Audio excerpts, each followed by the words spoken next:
Canada और India के बीच हाल ही में चल रहे स्टैंड ऑफ के बारे में आपने सुना ही होगा। तो आज के इस वीडियो में हम जानने की कोशिश करेंगे इसके की एस्पेक्ट्स के बारे में, जैसे कि कौन है ये निज्जर। कैनेडियन प्राइम मिनिस्टर ने अपने पार्लियामेंट में ऐसा क्या कह दिया कि आज भारत और कनाडा के रिश्ते में इतनी गहरी दरार आ गई। खालिस्तान आंदोलन आखिर है क्या, विस्तार से जानेंगे कि आगे आने वाले समय में भारत और कनाडा के चल रहे मसले का आम जनता पर क्या प्रभाव पड़ेगा, और आखिर में इस स्टैंड ऑफ के चलते बांग्लादेश आखिर क्यों नाराज है। पार्लियामेंट में back to back Canadian prime minister Trudeau ने क्या ऐसी दो गलतियां कर दी जिसकी वजह से पूरे दुनिया की नजर उनकी तरफ मुड़ गई। इन सारे सवालों के जवाब जानने के लिए आइए इस वीडियो को शुरू करते हैं। Between agents of the government of India and the killing of a Canadian citizen, Hardeep Singh Nijjar. Britain के प्रधानमंत्री ऋषि सुनक ने खालिस्तानी अलगाववादियों पर लगाम लगाने के लिए एक टास्क फोर्स बनाई है। एक जानकारी के मुताबिक ब्रिटेन की टास्क फोर्स ने पिछले 2 महीने के भीतर 12 खालिस्तानियों को गिरफ्तार किया है। पकड़े गए खालिस्तानी आतंकी ब्रिटेन में ड्रग्स स्मगलिंग करते थे और खालिस्तानी संगठनों के लिए फंड जुटाते थे। नंबर 1, कौन है ये निज्जर। निज्जर, जिसका पूरा नाम था हरदीप सिंह निज्जर, जो भारत का एक मोस्ट वांटेड टेररिस्ट था। टेररिस्ट क्यों, आगे आपको पता चल जाएगा। इसका जन्म पंजाब के जलंधर में सन 1977 को हुआ था। सूत्रों की माने तो निज्जर शुरुआती दिनों में जलंधर में लोकल फार्मिंग और डेयरी बिजनेस से अपना गुजारा करता था और मात्र 19 साल की उम्र में ये फेक पासपोर्ट और वीजा की मदद से रवि शर्मा बनकर कनाडा जा पहुंचा और वहां प्लम्बिंग का बिजनेस शुरू किया। उत्तरी अमेरिकी देश में आतंकवादी निज्जर ने असाइलम के लिए अप्लाई किया और दावा किया था कि उसे भारत में परसिक्यूशन का डर है क्योंकि वह एक पर्टिकुलर सोशल ग्रुप से है। हालांकि उसके असाइलम के एप्लीकेशन को मनगढ़ंत कहानी के आधार पर रिजेक्ट कर दिया गया था। रिजेक्शन के मात्र 11 दिन बाद निज्जर एक कैनेडियन सिटीजन के साथ एक मैरिज अग्रीमेंट साइन करता है जो उसके इमिग्रेशन को स्पॉन्सर करेगी, जहां लिखा होता है कि निज्जर के सारे बेसिक नीड्स जैसे food, clothing, residence, health care जैसी चीजों को वह फाइनेंस करेंगी। पर इसे भी कैनेडियन इमिग्रेशन ऑफिशियल्स इस बेसिस पे खारिज कर देती है कि जिस औरत के साथ उसने मैरिज अग्रीमेंट साइन किया था वह खुद 1977 में कनाडा आई थी और एक दूसरे हस्बैंड द्वारा उसके इमिग्रेशन को फाइनेंस किया गया था। ये बात तो यही हुई कि खुद की थाली में खाना नहीं, चले हैं दुनिया को खिलाने। निज्जर ने रिजेक्शन के खिलाफ कनाडा की अदालतों में अपील की। साथ ही साथ वह खुद को कनाडा का नागरिक होने का दावा करता रहा। कुछ सालों बाद मई 25, 2007 में उसे कनाडा की सिटीजनशिप मिल जाती है, और ये कैसे, किन हालातों में हुआ, इसकी पुष्टि अभी तक नहीं हो पाई है। 2014 में आतंकवादी निज्जर के खिलाफ Interpol red corner notice (RCN) जारी किया गया था, जिसके बावजूद कैनेडियन ऑफिशियल्स ने उसे नो फ्लाई लिस्ट में डालने के अलावा और कोई कार्रवाई नहीं की। उसी साल अक्टूबर में पंजाब के पूर्व मुख्यमंत्री बेअंत सिंह की हत्या के आरोप में जगतार सिंह तारा थाईलैंड में छिपा हुआ था और उसने निज्जर को मदद के लिए बुलाया था। उसका फोन आने पर निज्जर उसकी मदद करने के लिए पर्सनली थाईलैंड गया, जबकि जगतार सिंह तारा को गिरफ्तार कर लिया गया था। पंजाब के पूर्व सीएम बेअंत सिंह के हत्यारे और खालिस्तान टाइगर फोर्स के खूंखार आतंकी जगतार सिंह और तारा को थाईलैंड में गिरफ्तार कर लिया गया है। वहीं निज्जर भाग गया और जांच से बचने में कामयाब रहा क्योंकि उसके पास कैनेडियन सिटीजनशिप थी। तारा के एलआई के रूप में काम करते हुए निज्जर नवंबर 2014 में बैंकॉक से पाकिस्तान आता है। पाकिस्तान में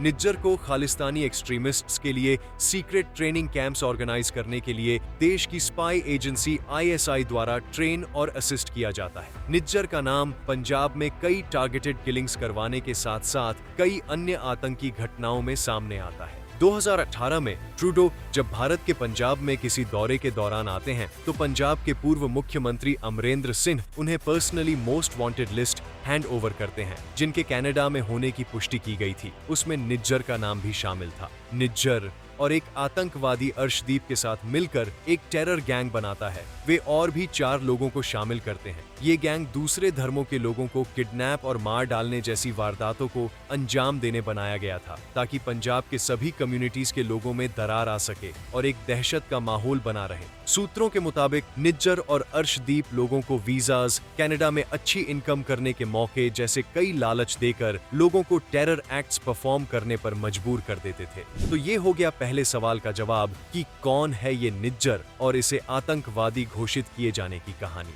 अब आता है अगला सवाल, कैनेडियन प्राइम मिनिस्टर ने पार्लियामेंट की भरी सभा में ऐसा क्या कह दिया कि हालत आज यहां तक आ पहुंचे कि भारत ने कनाडा में अपने वीजा सर्विसेज सस्पेंड कर दिए हैं। ट्रूडो ने कहा कि खालिस्तानी लीडर हरदीप सिंह निज्जर की हत्या के पीछे भारत के सिक्योरिटी एजेंसी का हाथ है और उनके पास इस बात को सबूत करने क्रेडिबल एविडेंसेस प्रेजेंट हैं। ये भी कहा कि पिछले कई हफ्तों से कैनेडियन सिक्योरिटी एजेंसीज भारत सरकार के एजेंट्स और कैनेडियन सिटीजन हरदीप सिंह निज्जर की हत्या के बीच पॉसिबल लिंक्स होने के दावों पर एक्टिवली काम कर रही हैं और अगर ये दावे सच साबित हुए तो इसे कनाडा की सॉवरेंटी पर सीधा हमला माना जाएगा। उन्होंने कहा कि कनाडा की धरती पर किसी कैनेडियन नागरिक की हत्या में किसी विदेशी सरकार का हाथ होना हमारी सॉवरेंटी का वायोलेशन है। उन्होंने बड़े कड़े शब्दों में भारत सरकार से कोऑपरेशन की मांग की और इस केस के तह तक जाने की डिमांड्स रखी। उन्होंने सीधे भारत सरकार पर निशाना साधते हुए कनाडा में रह रहे हमारे इंडियन डिप्लोमेट को एक्सपेल कर दिया।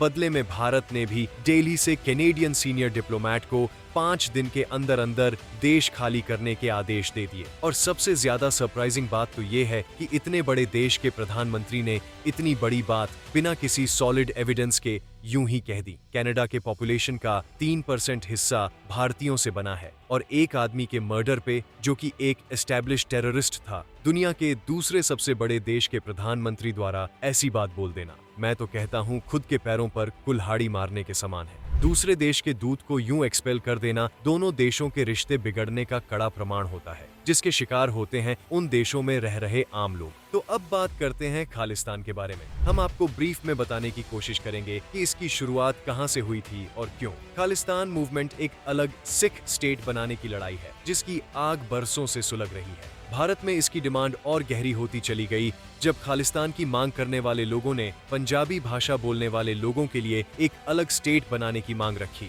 फिर एंट्री होती है जर्नैल सिंह भिंडरावाले की, जो एक फायर लीडर था और युवाओं में जिसकी पॉपुलैरिटी 1980s तक आते आते काफी ज्यादा बढ़ गई थी। 1982 में उसने अनंतपुर साहिब रेजोल्यूशन को पूरा करवाने अपनी गैंग के साथ गोल्डन टेम्पल में डेरा जमा लिया था। अनंतपुर साहिब रेजोल्यूशन सिखों के लिए एक लिस्ट ऑफ डिमांड्स थी जिनकी वो मांग कर रहे थे। अनंतपुर रेजोल्यूशन को लागू करने में असफल होने पर उन्होंने भारत के पंजाब क्षेत्र में सिखों के लिए एक सेमी ऑटोनोमस होमलैंड बनाने के अपने इरादे की घोषणा की। फिर 1984 में आया वह दिन जब तब की प्रधानमंत्री श्रीमती इंदिरा गांधी ने सेना को उसे वहां से निकाल देने के आदेश दिए, जिस मिशन का नाम रखा गया ऑपरेशन ब्लू स्टार, जिससे बहुत सारी जानें गई। यह भारत में अब तक का सबसे बड़ा इंटरनल सिक्योरिटी ऑपरेशन था। इस घटना के बाद सारे सिख समुदाय में आक्रोश का माहौल था, जिसने खालिस्तान मूवमेंट की आग को और हवा देने का काम किया। फिर 31 अक्टूबर को उसी साल इंदिरा गांधी को उन्हीं के 2 सिख बॉडीगार्ड्स द्वारा गोली मार दी जाती। फिर शुरू होता है भारत का सबसे दुखद दौर, जब उस दिन के लगातार 4 दिन तक पूरे पंजाब में दंगे होते हैं। सरकार की गणना के हिसाब से लगभग 3000 लोग मारे जाते हैं, जबकि इंडिपेंडेंट सोर्सेज की माने तो ये संख्या बढ़कर 8000 तक पहुंच गई थी। तब से आज तक इसकी आग हम भारत में तो बहुत हद तक दबाने में सक्षम हुए हैं, लेकिन फिर भी पंजाब में खालिस्तान की मांग करने वाले कुछ सपोर्टर्स आज भी पाए जाते हैं, लेकिन एक्टिव इंसर्जेंसी नहीं है। लेकिन जब तक हम इसकी आग पूरी तरह बुझा पाते, तब तक इसकी चिंगारी उठकर कहीं और भी जाकर लग चुकी थी। कनाडा और यूनाइटेड किंगडम, ये 2 ऐसे देश हैं जहां भारत के बाद सबसे ज्यादा सिखों की जनसंख्या पाई जाती है और यहाँ समय समय पर खालिस्तान बनाने की चीख निकलते रहती है। कारण ये कि इन देशों ने फ्रीडम ऑफ स्पीच के नाम पे ऐसी गतिविधियों पर रोक लगाने के लिए कोई कड़े कदम आज तक उठाए ही नहीं है। अब बात करते हैं इस दरार से भारत और कनाडा के व्यापार में क्या फर्क पड़ेगा। पहले बात करते हैं भारत की। नंबर 1, भारत कनाडा पर पोटाश के लिए डिपेंडेंट है, जो कि फसलों के लिए मेन फर्टिलाइजर है, क्योंकि ये दुनिया का सबसे बड़ा पोटाश एक्सपोर्टर है। भारत के मेजर प्रोडक्ट्स जो कि कनाडा में एक्सपोर्ट होते हैं वे हैं फार्मास्यूटिकल्स, आयरन और स्टील के प्रोडक्ट्स। ये दोनों देश इस फ्री ट्रेड एग्रीमेंट के अर्ली स्टेज पर ही थे जब कनाडा ने G20 के चलते इस पर पॉज लगाने को कहा। इसे दरअसल कनाडा द्वारा G20 के चलते नहीं बल्कि पॉलिटिकल टेंशंस के चलते रोका गया था। एक अच्छी बात यह भी है कि भारत अपने कमोडिटीज की सप्लाई के लिए पूरी तरह से कनाडा पर डिपेंडेंट नहीं है और जो चीजें कनाडा से आती हैं उसकी सप्लाई हम दूसरे देशों से भी करवा सकते हैं। नंबर 2, कनाडा से आने वाले रिमिटेंसेस का हिस्सा भारत में आए कुल रिमिटेंसेस का 1% से भी कम है और ये इसलिए क्योंकि ज्यादातर भारतीय इमिग्रेंट्स वहां जाकर परमानेंटली सेटल हो जाते हैं और अपने परिवारों को भी ले आते हैं। अब बात करते हैं कनाडा की, जो ऑब्वियस सी बात है ज्यादा घाटे की साइड में है इन सब के चलते। आइए जानते हैं क्यों। Number 1, immigration. सरकारी आंकड़ों के अनुसार कनाडा में आने वाले इमिग्रेंट्स में से लगभग 5वां हिस्सा भारतीयों का है और मैं आपको ये भी बता दूं कि कनाडा की लेबर फोर्स ग्रोथ में इमिग्रेशन का योगदान 90% है क्योंकि वहां वर्किंग पॉपुलेशन तेजी से उम्रदराज हो रही है। कनाडा में भारतीय इमिग्रेंट्स में एक बड़ी संख्या भारत के पंजाब राज्य से आए सिखों की है। भारत की जनसंख्या में सिखों की हिस्सेदारी 1.7% है और साउथ एशियन कंट्रीज के बाहर कनाडा में सिखों की संख्या सबसे अधिक है। Number 2, education.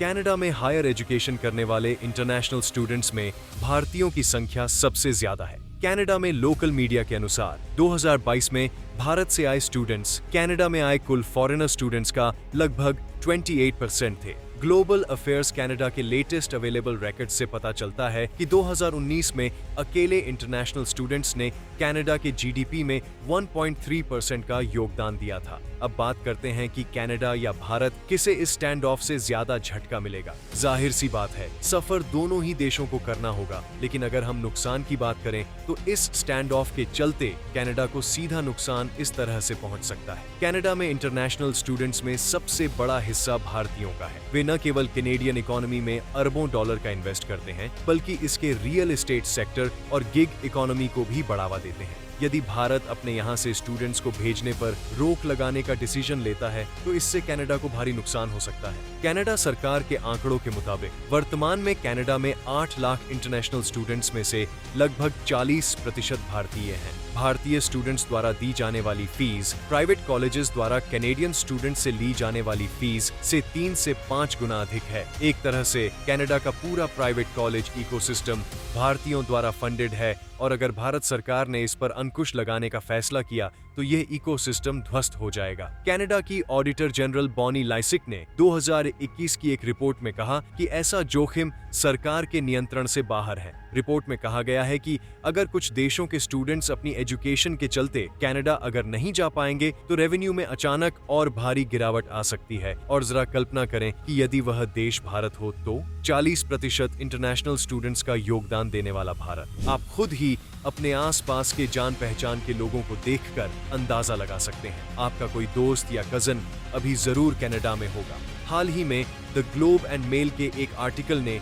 यह आशंका जताई थी कि भारत के साथ तनाव के कारण कनाडा में इस बात को लेकर चिंता पैदा हो रही है कि अब इंडियन स्टूडेंट्स द्वारा कनाडा को as a higher education destination के तौर पर नहीं देखा जाएगा। भारतीय स्टूडेंट्स कनाडा में एक साल में न केवल $30 बिलियन की रेवेन्यू लाते हैं बल्कि वे रियल एस्टेट बाजार को बनाए रखने में भी मदद करते हैं, जो फिलहाल रिकॉर्ड हाई मॉर्गेज रेट्स पर चल रहा है। ये इंडियन स्टूडेंट्स के कारण ही है कि वहाँ का मिनिमम वेज $15 पर आवर चल रहा है। कनाडा दुनिया का दूसरा सबसे बड़ा देश है जिसकी आबादी 4 करोड़ से थोड़ी सी ज्यादा है, यानी कि दिल्ली की आबादी से भी कम।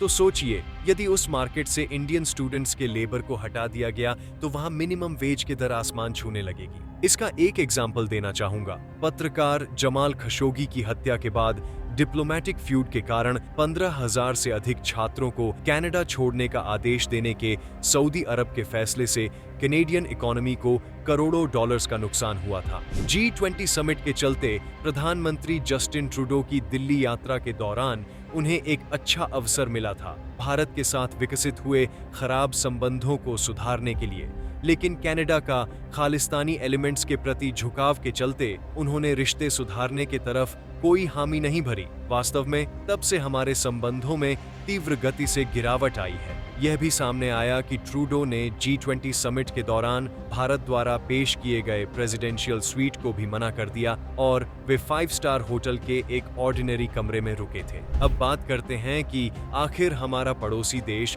बांग्लादेश हमारे और कनाडा के स्टैंड ऑफ के चलते क्यों नाराज है। भारत के साथ बिगड़ते हुए रिश्ते के चलते बांग्लादेश ने भी कनाडा पर कड़ा निशाना साधा है। वो इसलिए क्योंकि बांग्लादेश की प्रधानमंत्री शेख हसीना के पिताजी शेख मुजीबुर रहमान, जो कि बांग्लादेश के पूर्व प्रेसिडेंट भी रह चुके हैं, उनके असैसिनेशन का की सस्पेक्ट नूर चौधरी कनाडा में रह रहा है, जहां उसे असाइलम भी प्रोवाइड किया गया है और यहां तक कि कनाडा की सरकार ने उसे एक्स्ट्राडाइट करने से भी मना कर दिया। इंडिया टुडे में अपने एक इंटरव्यू के दौरान बांग्लादेश के foreign minister AK Abdul Momen ने कहा कि Canada must not be a hub of all the murderers. The murderers can go to Canada and take shelter and they can have a wonderful life while those they killed their relatives are suffering. अब बात करते हैं Canada के back to back गलतियों के बारे में। एक गलती तो कर दी भारत की तरफ बिना किसी ठोस सबूत के उंगली उठाकर। दूसरी गलती की हाल ही में अपने पार्लियामेंट में एक नाजी सोल्जर को सम्मानित करके।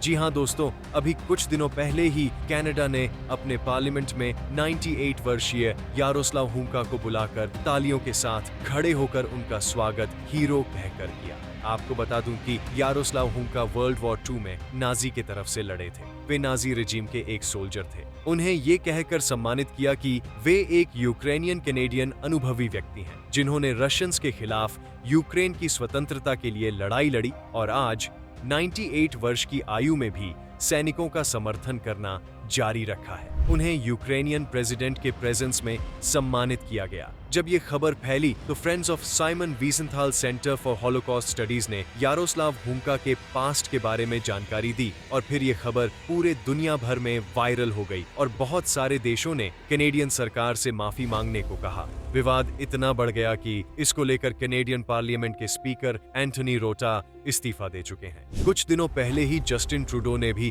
इस मामले में माफी मांगी है। अब आगे आने वाले इलेक्शन में क्या होता है ये तो वक्त ही बताएगा।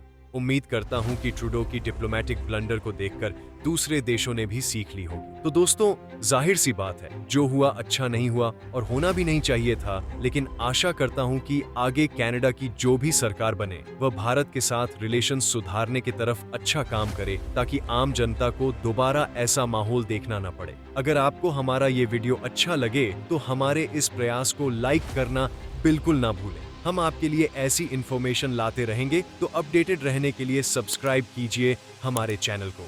धन्यवाद।